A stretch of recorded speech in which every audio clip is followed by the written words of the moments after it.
Oh, let's listen to Michael Cohen and see what he has to say. To see you. Your reaction Good to see you. to what you've heard in this indictment.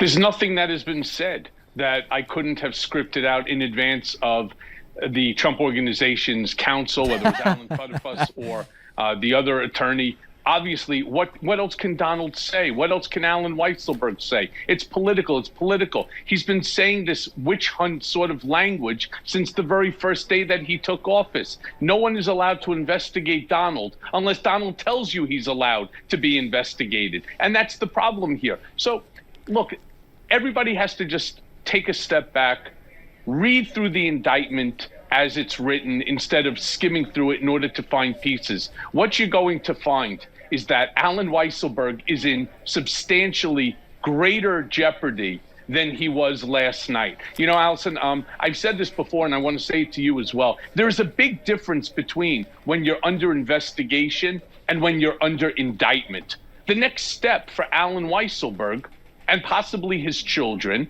is prison. And we already saw the numbers as by your group before of 7 years for each of the 15 counts. That's 105 years that the man is looking. Now, nobody believes that he's going to get 105 years, but even 3, like I was charged with, it's a long time. And that feeling of the handcuffs or shackles or however else that they paraded him through, that's real. And he knows the reality now a lot greater than he did yesterday.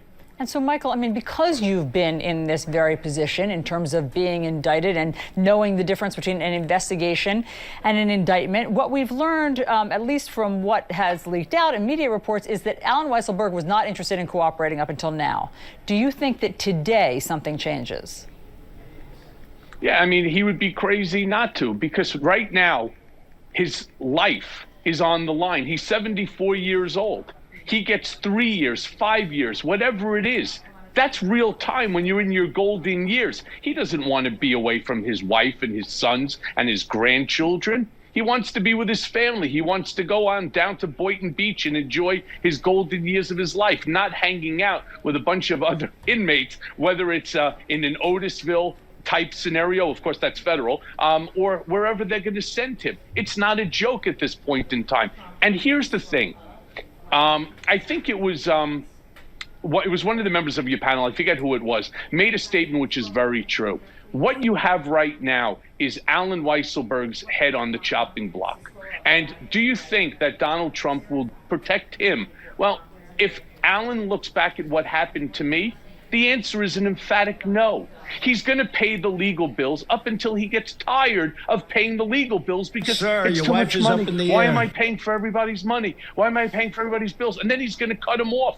It's no different than what he did to me.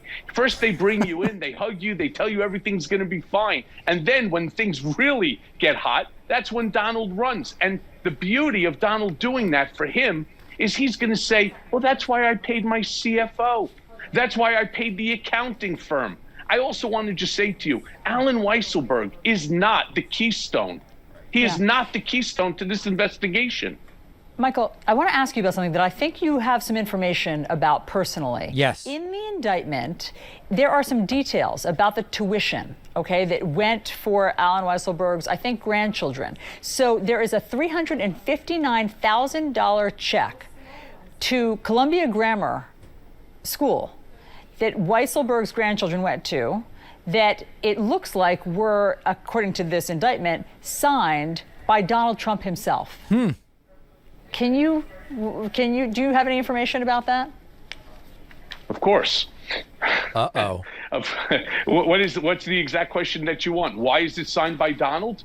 How many times on all of these shows do I have to say there is nothing that happened at the Trump Organization that did not go to Donald? Right. Whether it was the purchasing of paper clips or the payment of Allen Weisselberg's grandchildren's tuition.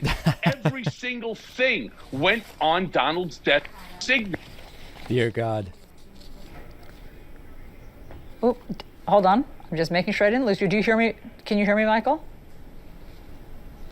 Michael? Okay, hold on. Okay, we're going to get Michael back in a second, but right now we want to bring in Ellie.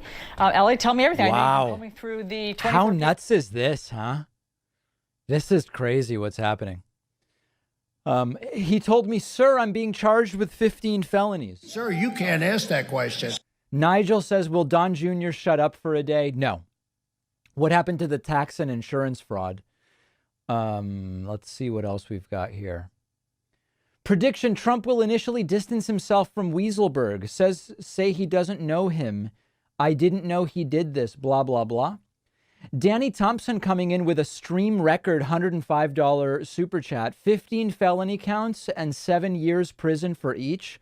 Deserves a very strong super chat for sure.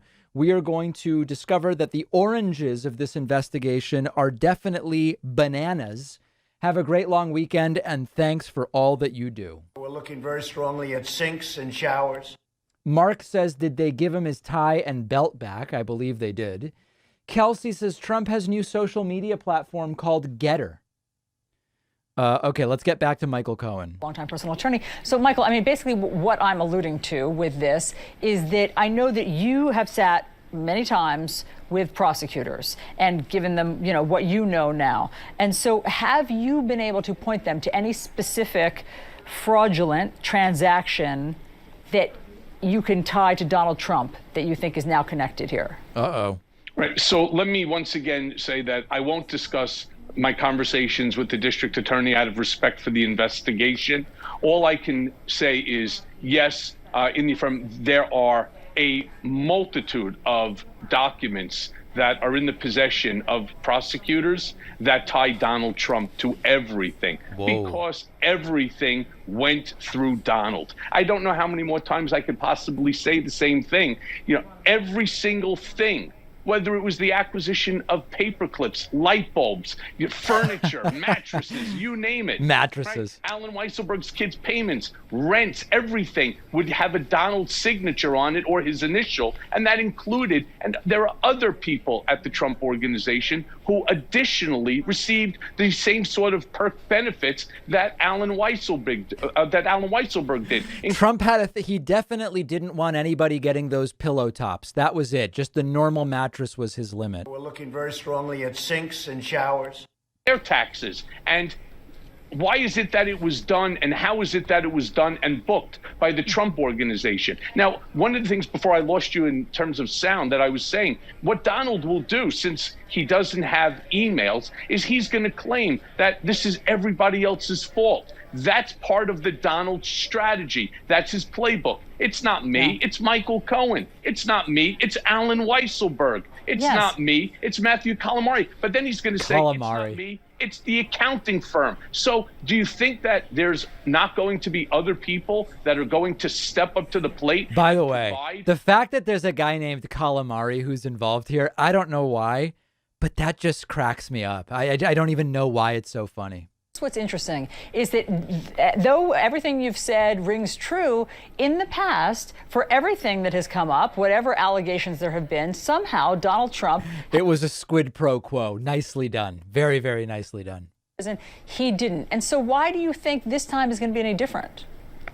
Well, you know the expression, right? The cat has 9 lives. I think his 9 lives have expired because the documentary evidence that's in the hands of the prosecutors is so significant and it's so spot on that there's no way anybody's getting out of it. And again, neither Allen Weisselberg or Calamari or anybody are the keystone here because the documents speak for themselves and there are more than enough people that are capable. Carlos Spaghetti actually has really the treasure trove of documents. Included.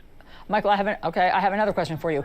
Because you've lived through this, what is Donald Trump saying to Allen Weisselberg right now? What message is he sending to him? And if they are still speaking, I mean, I know that you were still speaking to him and in contact until the point where your apartment and office were raided, and then you would get messages through his lawyers. So what sorts of messages are coming into Allen Weisselberg now? Allen, listen, I know what you're going through. This is terrible. It's part of the witch hunt. You know it. I know it. Stay the course. Stay strong. I have your back. Don't worry about the finances. We're going to take care of all of it. We're going to take care of your attorneys.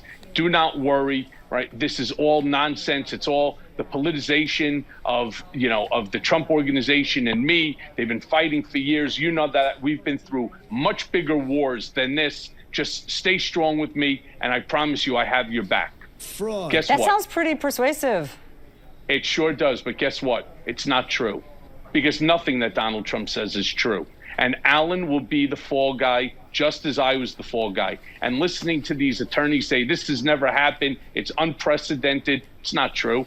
I went to prison in part for hush money payments. I went because of a campaign finance violation. Right. So if you really think that just because it's Allen Weisselberg and Donald Trump once again saying something, that's going to become the reality, he could say it all he wants. It's not the reality. Michael, I'm just still reading through this indictment, but one thing that I want to ask you about is the indictment alleges that the Trump Organization destroyed business records in September of 2016. Do you know what that's in reference to? Again, this is all part of the DA's prosecution of both the Trump Organization, Weisselberg, and others, so I don't want to get into it.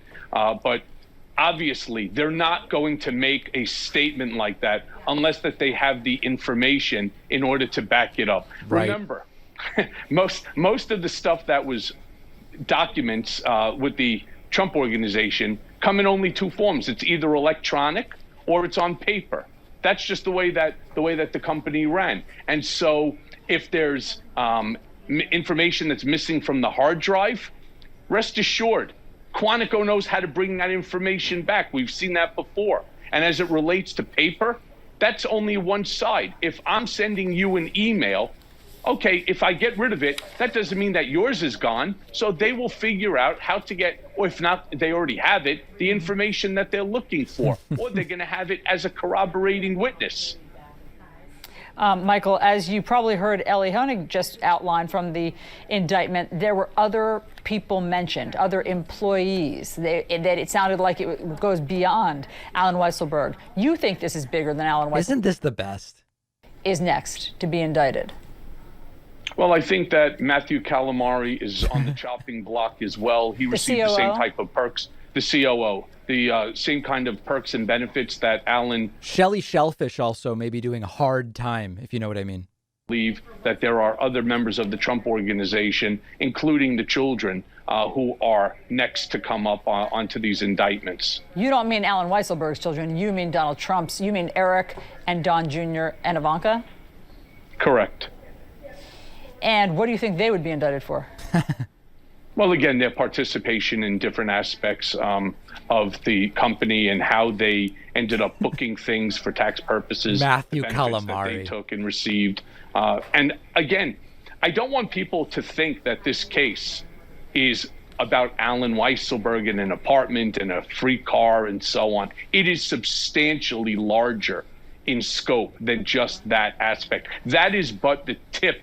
That's the tip of the iceberg. And there's so much more that's going to be coming. So, again, to take this indictment, I think Ellie Honig said it best before, which is that there are different ways that different prosecutors run their cases. In this specific case, they're doing it this way. They could have done a sweeping indictment against 10, 12, 15 people if they really wanted, but they're not. They're doing it in a methodical way. And despite the fact that as a society now, we like our information immediate and we want things to be done on the spot, that's not realistic in this specific case, but because you are going think, after. I mean, but if this is the tip of the iceberg, what's the iceberg? What more is about to drop? Well, the ultimate, which is what they're really looking to do, the target of this investigation is not Allen Weisselberg. Of course, it's the CEO of the Trump Organization, Donald Trump himself. Wow. Michael Cohen, we really appreciate you sharing your particular unique insights into the Trump Organization, as well as all of this investigation with us. Great to talk to you. Thanks, Allison. What a crazy situation, huh? I don't care what they name it. Name it Peaches. Yeah. So there is Michael Cohen. Oh, he's saying more. Don't go away. So you may want to smarten up and think about providing the information that they already have and corroborating it. If not, I'm sure we'll talk about it in 20 years from now. We'll see if he takes your advice. Michael Cohen, thank you very much. Be well, Allison. All right. So there is Michael Cohen dropping a few bombs there.